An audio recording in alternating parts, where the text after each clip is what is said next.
What's up, everybody? Welcome back to the Let's Talk Movies podcast. I'm your host, Brian Drolet, and today I'm going to be giving you guys my reaction to Spider-Man Part 2 Across the Spider-Verse, the sequel to Spider-Man Into the Spider-Verse, the Miles Morales adventure. Speaking of Miles Morales and Spider-Man, fun fact, if you guys haven't seen it already, it just came out recently, about a week or so ago. The trailer for Spider-Man 2, the sequel to the first Spider-Man game, but the first, not the Miles Morales game. Now Miles Morales and Peter Parker are teaming up.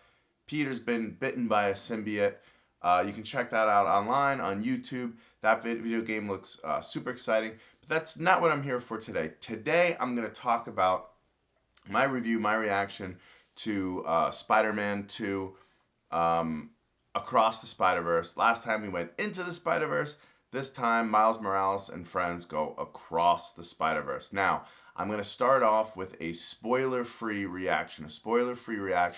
And then as I get into a little bit more detail, I'll warn you when I'm going to kind of go into some spoilers. By the way, guys, I got my Spider-Man t-shirt on here today. I don't know if you can see that. I actually drew this, but it's a small little normal spider capturing Spider-Man, and his buddies are egging him on, saying, "Get him, Eddie!"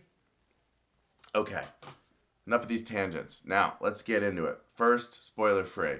This movie, I give a 9 out of 10. Now, I know most people are giving it a 10 out of 10, masterpiece, work of art, which it is. Artistically, it's a work of art, animation-wise. But I have a little bit of critique that, reaction to the animation, but I'll get into that. First, why a 9 out of 10? Why not a 10 out of 10? Well, this is the spoiler-free version. I'll tell you later in this video why I give it a 9 out of 10 specifically. But now all I can tell you is this. 9 out of 10, excellent, phenomenal, fantastic, all these words. And yes, an artistic masterpiece. I'm docking 1 point, which I will get into once I give you some spoilers. But really a great movie, so funny. Miles Morales' adventure, he goes deeper this time with his father. And that's what this movie really gets right, is the emotional connection. You really feel it for all of these characters and the relationships they have. In particular, Gwen Stacy, her with her father, Peter Parker, him with his father and his mother, and the relationship, the chemistry between Miles and Gwen is really good, really palpable in this one. You can tell they love each other, and you can really tell that about the Spider team in general. Peter Parker, his mentor, who has a baby. That's not really a spoiler, but he's got a baby in this one, and it's really funny. And the villain in this movie, I can tell you right now, is one of my favorite villains in a long time, Spot. Not only is he really interesting to look at visually, but really funny character, really funny villain. And, you go through his spots, it takes you into different dimensions and places, really cool.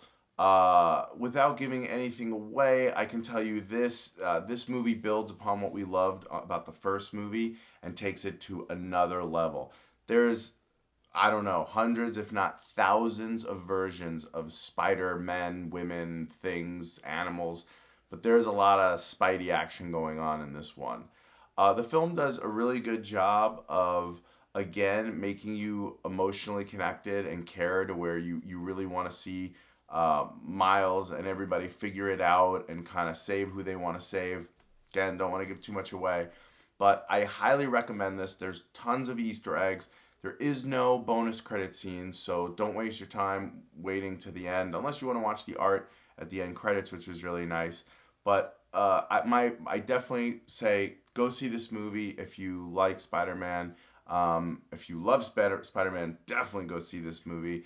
And that's my spoiler-free reaction. 9 out of 10. Go see the movie. Artistic masterpiece.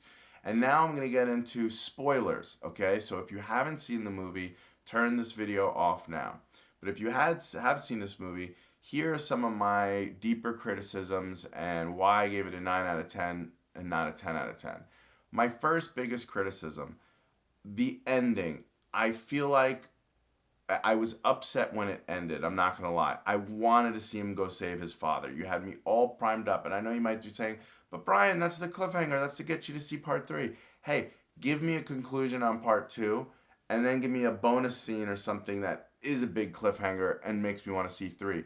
But don't cheat me of my part 2 climactic ending and saving dad, and then save that for part 3. I feel like they watered down the climactic battle scene, and I don't even think there was. I mean, I guess you could argue it was getting away from all the other spider people, but I really thought in the middle of the movie it started to feel slow, and like I started to get a little tired and my eyes were closing. Now I know it's a great movie. You're probably like, Brian, but I just can't help it. The editor in me is like, I know if we cut 20 minutes out of the middle of this movie and you gave me a climactic battle scene where we saved the dad and then a cliffhanger, I just feel like I would have liked that a little bit more. Don't be mad at me. No bad. People get so mad when a movie's really good and you still critique it. Trust me, phenomenal movie. Amazing. Made me laugh. So many funny parts. I love the meme where all the Spider-Men point at each other. Too many amazing things about the movie to count. Now, another little criticism.